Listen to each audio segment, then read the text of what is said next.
Leaders who commit errors and tools that no longer serve their purpose both face the same end, a fact even more inevitable for those who hold both functions. The girl knows this. She knows it very well. The high-rise building where she currently stands offers a fine view of other skyscrapers and the warplanes that patrol the airspace without pause. It is almost as if the capital holds equal pride in both. Colorful advertisements shower the buildings inside and out in unending neon rain. One of them washes over the girl as she stares out the massive window of a conference room. Her lips move, weaving the words of a sage. I want to go over our strategy for rescuing our POWs. Platinum hair, pale skin. Her voice and physique are that of a young maiden. Had she been in any other position, people would have fallen over themselves to celebrate her perfect appearance.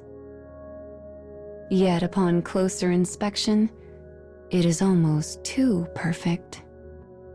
Her stunning emerald eyes, for example, are a hue that does not exist in the natural world.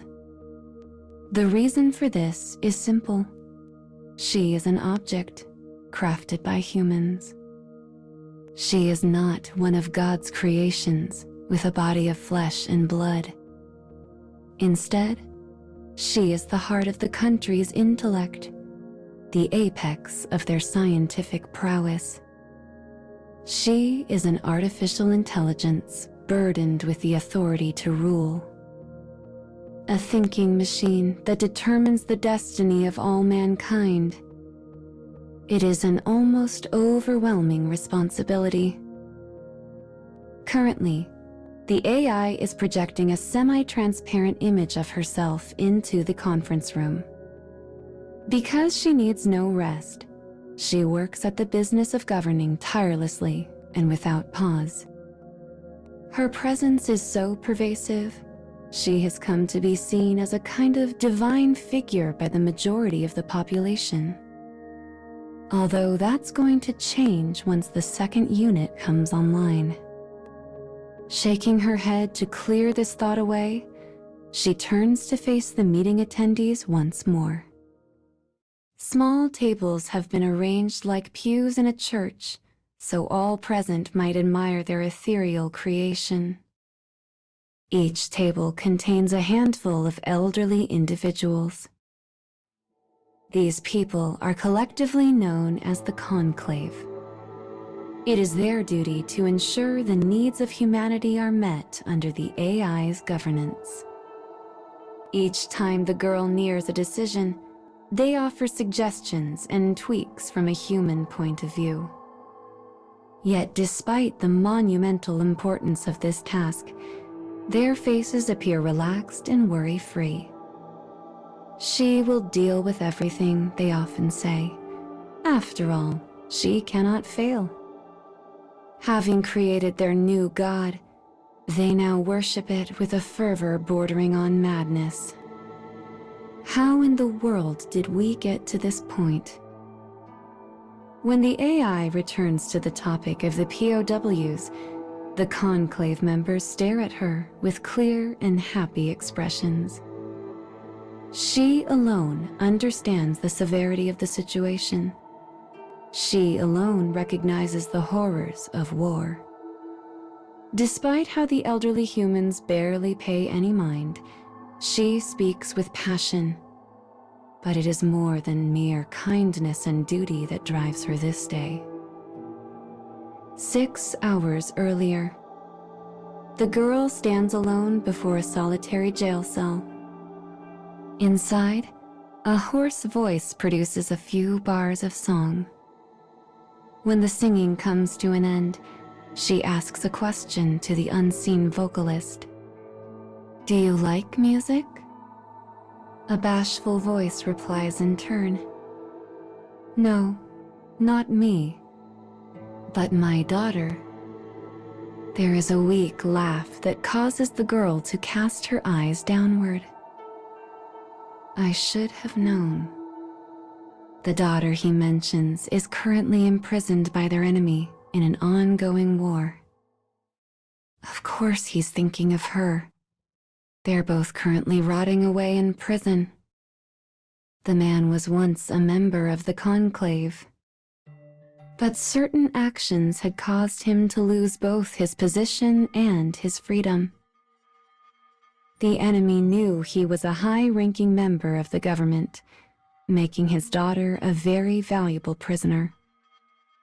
And she quickly became fodder for further negotiation, as well as treason.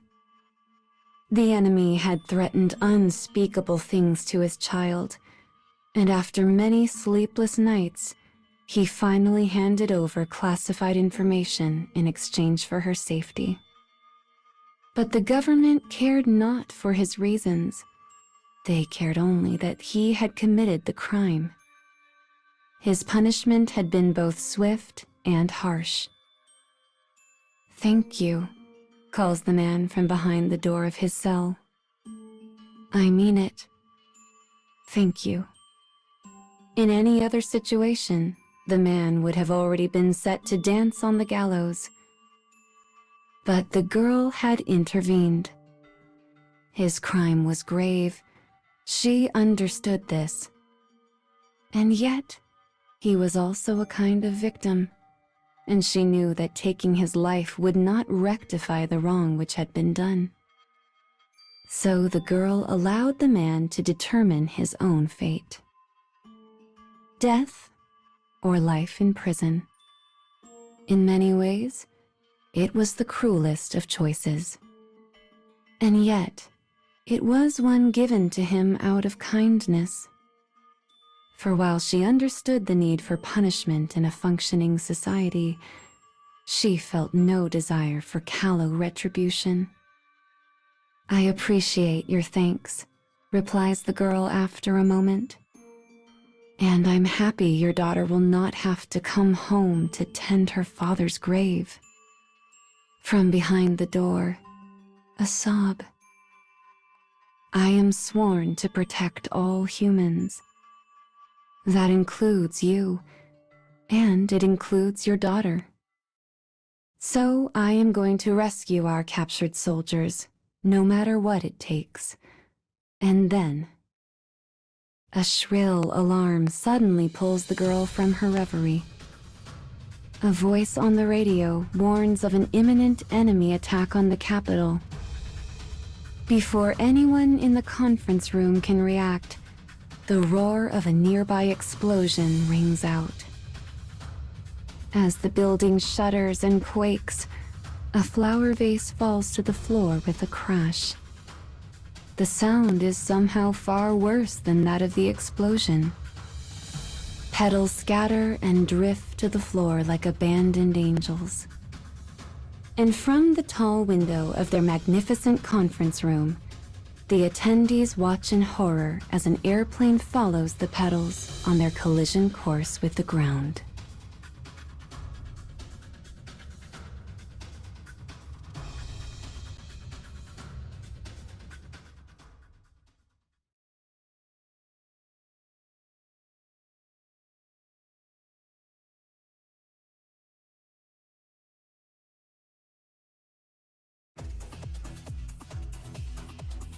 The conference room is chaos.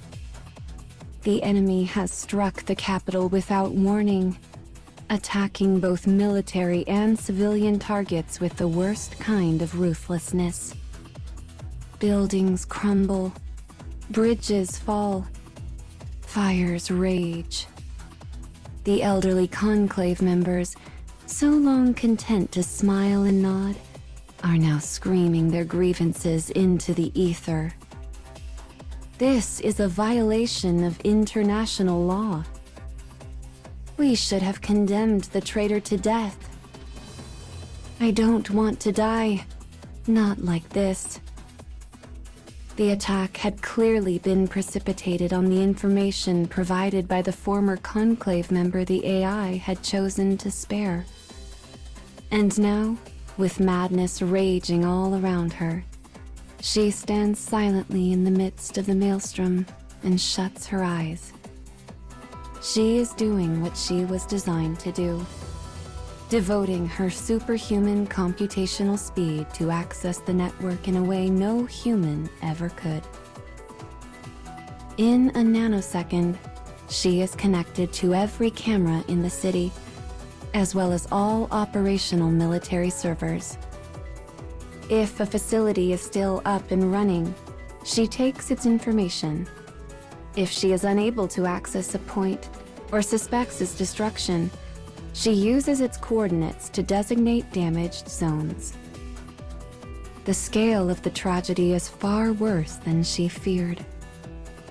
A small gasp escapes her lips as information pours in. But she is not truly nervous. She has been programmed with that reaction to better mimic the response of a human.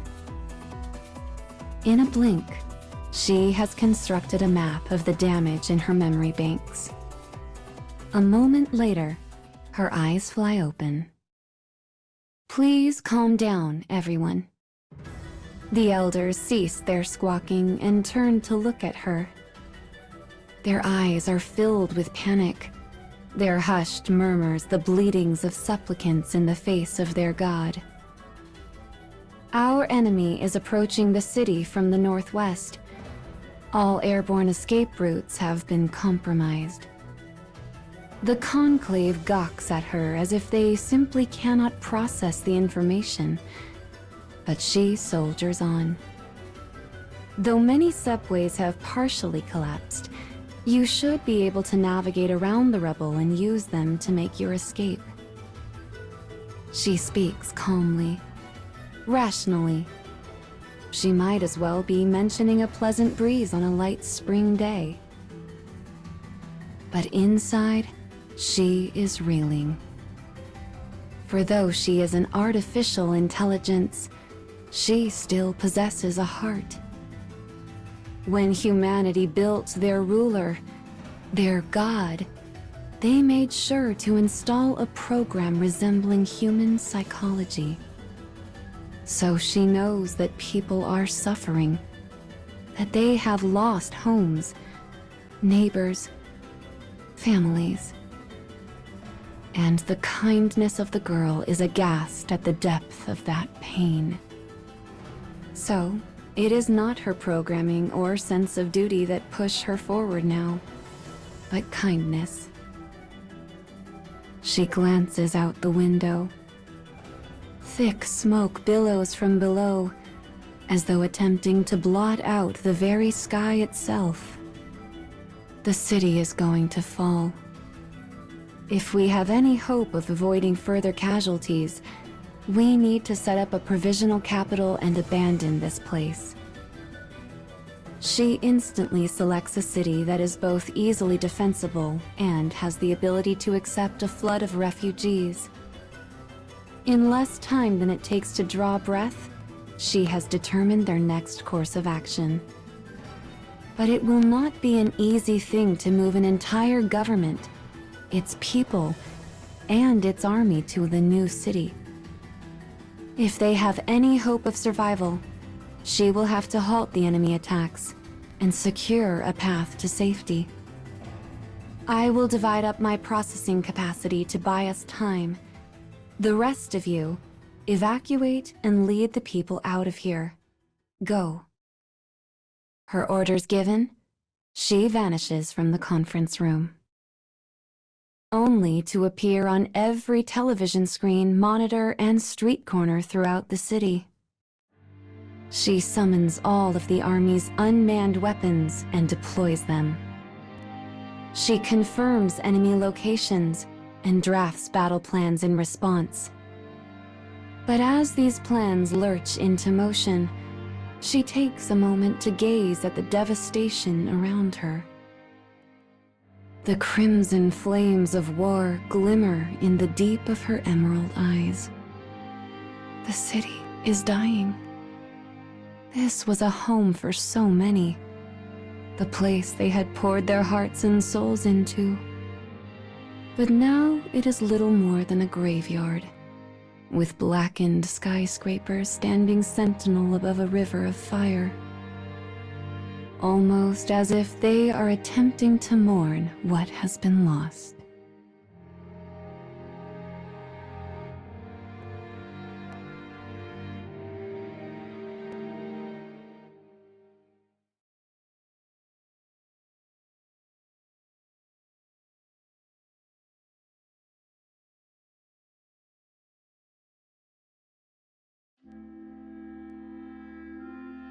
The city slowly crumbles away.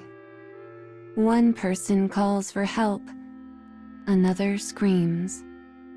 Around them are mountains of rubble that show no trace of the glory they once displayed. The people's cries go unanswered.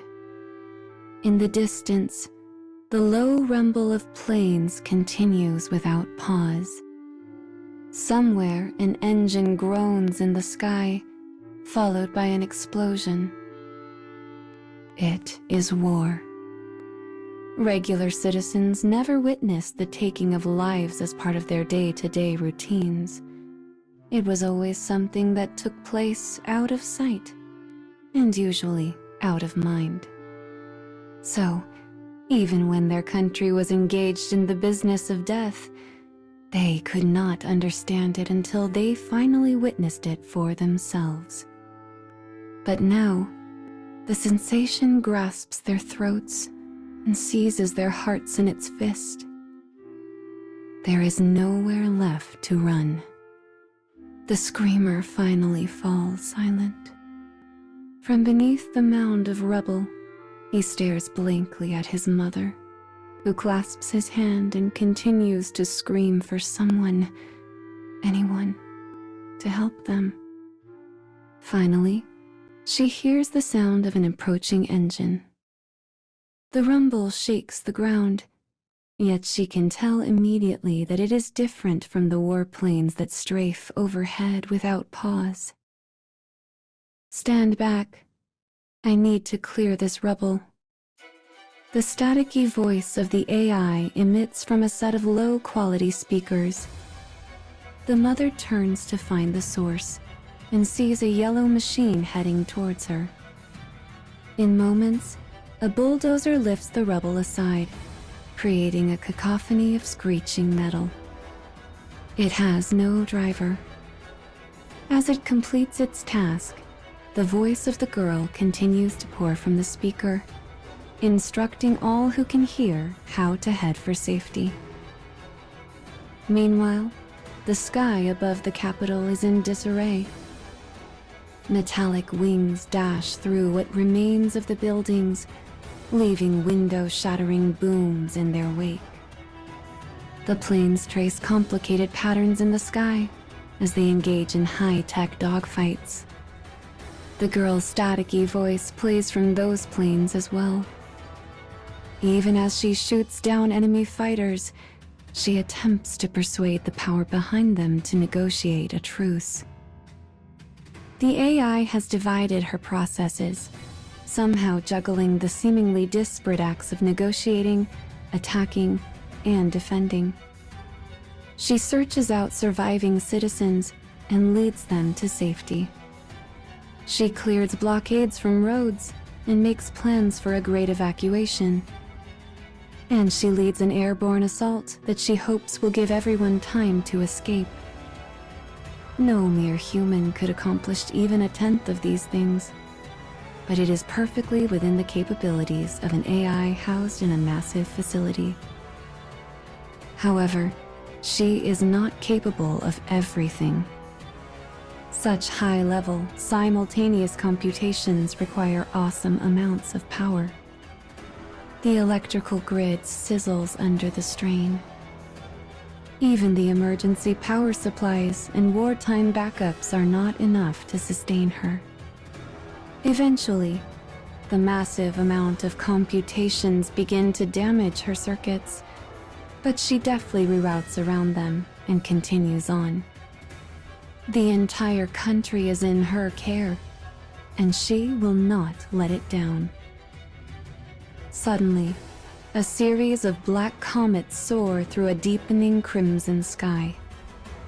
The girl is sending her warplanes to the edge of the city in an attempt to prevent further casualties among evacuees on the ground. They fly within millimeters of each other, each wing in perfect synchronization with its neighbor. Such actions are only possible because they are controlled by a single mind. As she fights, she continues imploring her people to retreat and her enemy to negotiate. But her plea to the enemy falls on deaf ears, and she cannot fight back forever. As she ponders this, she receives a message. It is from a woman, the leader of the conclave. Her speech is nervous, hesitant. For a moment, it seems language has abandoned her entirely. But the girl does not need to hear her words to know what she is saying. Her mood tells all. I am to be disposed of, correct? The girl's voice is low, almost intimate. It betrays not even the faintest hint of surprise. The woman, shocked, instantly begins to stammer out a wholly unnecessary explanation. She starts by rehashing the recent turns of events. The fall of the capital, the loss of life, and the fact that their initial lack of preparation had only served to embolden their enemy. But then, she finally gets around to her true issue, the conclave member who had betrayed them, the one whose life the girl had spared. She ruled their country, yet had shown mercy to a traitor. And yes, his being put to death would likely have done nothing to prevent the current situation. But was her decision correct? Had her leniency not brought all of this about? And what worth was there in continuing to obey an AI that had failed, to use a tool that could no longer serve its purpose? Oh, there was great danger in removing her from power. The conclave understood that well, which is why they had decided to discard her like so much rubbish only after the defense of the city was complete. Her lengthy explanation finally finished. The woman grinds to a halt and waits. For though the conclave has chosen to eliminate the AI, they do not actually possess the power to do so. If this is to happen, the girl will have to remove herself. After a momentary pause, the girl speaks. Your judgment is sound, and in truth, I have been considering the same option myself.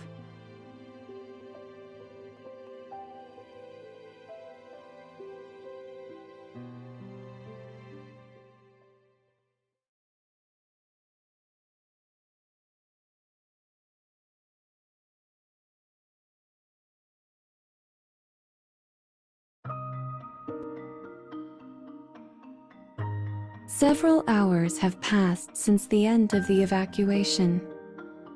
The girl who used to rule over the entire country now finds herself utterly alone. With her final job complete, she can only sit in the burning city and wait for annihilation. She watches as her duties are passed to the second AI unit, one which is still in production. One data center is cut off, then another. Eventually, all her privileges will be terminated, at which point her data will be deleted. Was I a boon to my people in the time before I chose to spare that man? Did my presence help guide the country toward a brighter future? Or did I just... Such thoughts rattle around the increasingly empty portions of her memory banks. Her world is past tense now, her life destined to end in failure. She derides herself for being consumed by such useless thought. But then she realizes something. These are the first useless thoughts she has ever had. She has never before considered what her life might mean for herself. She only acted in the interest of her country and its people. 17 minutes remain until she loses all authority. She attempts to activate abilities she has always known, only to find error messages. She has become a bedridden elder, awaiting the end. Soon, the girl begins examining each part of her increasingly fragmented existence.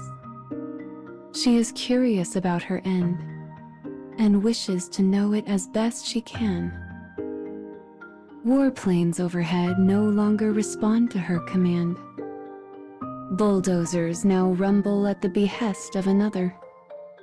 The city she once knew so intimately has now gone dark, its data centers beyond her reach.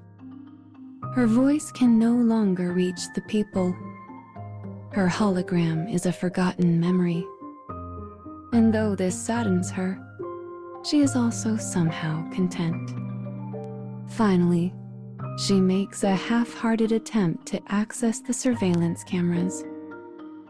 To her surprise, the request goes through. The girl finds that the vast majority of cameras have gone dark, most likely destroyed during the attack. The few that survived unscathed are dirtied with soot and show only the occasional, unrecognizable blur. Yet she keeps watching them all the same. The people loved this city, and she, in turn, loved them. So, she wants to do what she can to care for it in the end. Suddenly, she sees a pile of rubble shift in the gaps between the soot. Is this what surprise feels like? She quickly adjusts the camera and zooms in.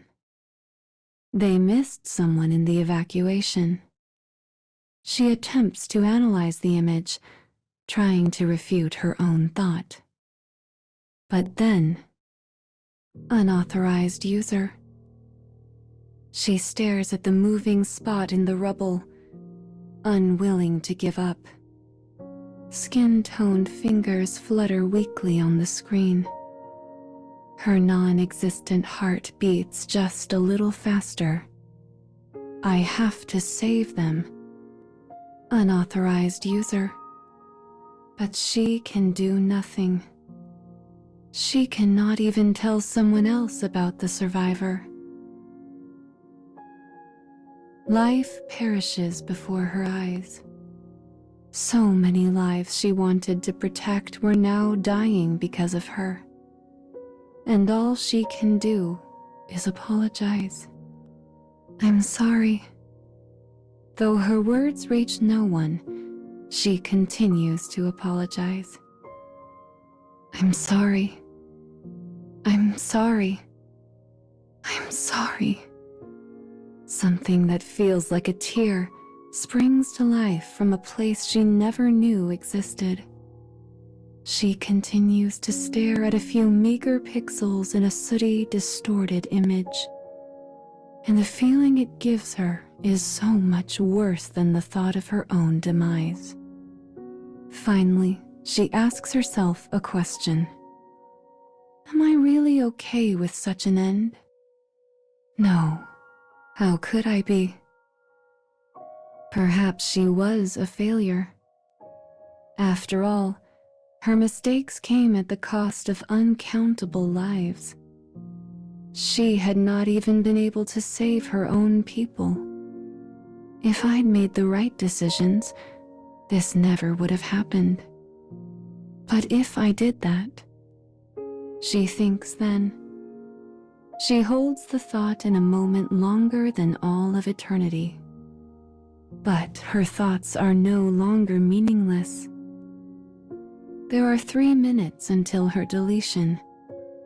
And with that realization comes another.